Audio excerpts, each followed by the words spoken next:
ฟังธรรมนั้นก็มีประโยชน์มีอานิสงส์อยู่5ประการ 1. ได้ความรู้ใหม่จากอันใดบ่เคยฟังก็ได้ฟัง 2. ได้วิจัยเรื่องเก่าอันใดเคยสงสัยก็ได้รู้จักยิ่งขึ้นไป 3. ได้บรรเทาข้อกังขานั่นจากเขาเคยสงสัยอีหยังมากก็สิดีขึ้นไป 4. ได้พัฒนาความคิด 5. ได้ยกจิตให้แจ่มใสยกใจให้เยือกเย็นเบิกบานเกิดขึ้นเมื่อเฮาฟังธรรมแล้วเมื่อเฮาตั้งใจฟังธรรมแล้วแล้วก็สิเข้าใจแจ่มแจ้งยิ่งขึ้นไปผู้แสดงธรรมนี่เปรียบเหมือนผู้ขึ้นต้นไม้สั่นหมากตกลงดินผู้เก็บกินนี่แม่นโยมเด้ผู้เก็บกินนี่แม่นโยมรับประทานทั้งขายมีหมากหลายเรือล้นทั้งของดีและของเน่าผู้สลาดที่เก็บเอาของที่ดีตอนนั้นแม่งเปลี่ยนให้ทิมเสียอาตมาเปรียบเหมือนกับคนขึ้นต้นไม้โยนมะม่วงลงมาบางม่วงตัวใดแม่งก็อย่าไปเอาอันใดมันบ่ปิตาเอาก็อย่าไปเอาอันใดมันหน่วยงามๆก็เอาธรรมะคำสั่งสอนอันใดมันดีเฮาก็เก็บเอาการฟังธรรมะมันก็ได้อานิสงส์อยู่เหมือนกับที่อาตมาได้เว้าเกินไปครั้งหนึ่งว่าเหมือนกับคนที่เดินทางผิดกะซี่บอกให้คนถูกทางบอกซี่ทางออกบอกทางถูกเฮานี่มั่วเมาดนในไพศาลแสนซ้ำอาศัยผู้เพิ่นหูพ่อขานเอิ้นกูเอาโบราณว่าเฮานี่ย่างไปทางตาบอดตาเฮาบอดอยู่อาศัยผู้เพิ่นหูพ่อจุงเข้าใส่ทางพอได้เห็นกระบวนเบื้องทางสิลงหาห้องกะไข่ตี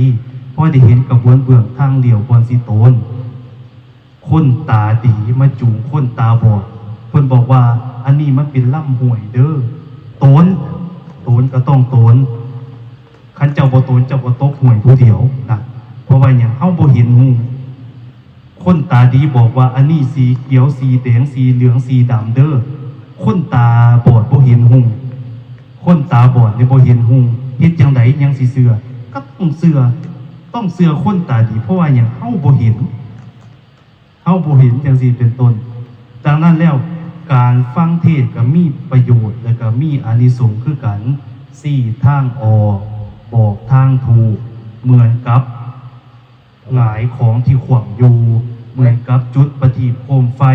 หรือบอกแก่คนหลงทางอย่างสี่เป็นต้นเจริญพร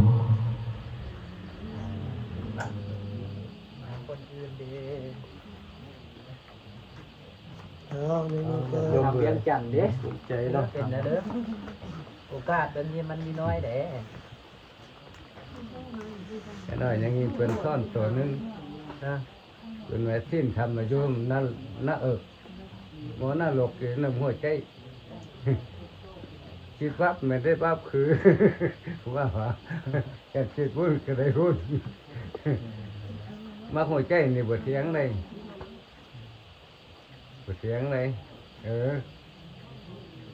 ที่จริง แล้ แล้ว วคือประตังเลยไล่ประตัง ที่จริงแล้วก็สำคัญที่ใจเท่านั้นเป็นใหญ่เป็นประธานอยากฟังเทศฟังธรรมกระใจอยากเฮ็ดบาปกระใจอยากกินเหล้าเมายากระใจอยากเฮ็ดผิดศีลผิดธรรมกระใจตัวนี้ตัวเดียวคันใจมุ่งมั่นใจเฮ็ดก็คันเอ็ดบุญก็สิได้บุญหลายคันใจมุ่งมั่นเอ็ดบาปก็เอ็ดบาปหลายดังนั้นใจเป็นใหญ่เป็นประธานพระพุทธเจ้าว่าดังนั้นเพิ่นก็เลยบอกว่าสวรรค์ก็อยู่ในอกกับใจเฮานี่ล่ะนรกเฮาก็อยู่ในไสก็อยู่ในใจเฮานี่ล่ะใจเฮาเท่านั้นที่เป็นใหญ่เป็นประธานบ่ว่าอาจารย์เถอะอะไรแต่เว้าเนี่ยคือว่าเฮามีเมียอยู่เนาะว่าคือที่เอ็นเอ้ยมื้อนี้คือมื้อหน้าคือมื้อคือฮอด7-8มื้อป่าได้8 มื้อ บ่ทนได้มาหัวใจนี่ต้องเลยไปย่างผู้สาวเมียเพื่อนนั่นไปโซน5 แผ่นไปอยู่นั่นแหละไปอยู่ไปนะ5 แผ่นจะไปได้สิครับไปได้ก็เนาะคนอื่นนี่เทื่อนี่ตัวเขาเจ็บท้องเข้าห้องน้ำก่อนเข้าห้องน้ำลิฟต์ไปเลยตัวเมียไปเข้าห้องน้ำเนี่ยเมื่อกี้เขียนว่าก็ซื้อไปหัวแล้วก็แล้วฮอตแท้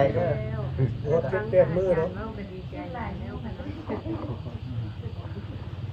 เป็นอะไรผู้เรียนสนทนาอะไรก็สนทนาเนาะผู้เรียนถอยอย่างข้ามแล้วก็ถอยกระทามเนาะ บ่มีปัญหาเพิ่นก็ถามใดเนาะถามนั่นแหละเพิ่นก็แก้ได้เนาะ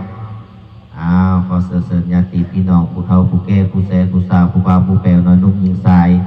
เข้ามาสืบถามได้เนาะเรื่องบุญเรื่องบาปขอเสริญเด้อ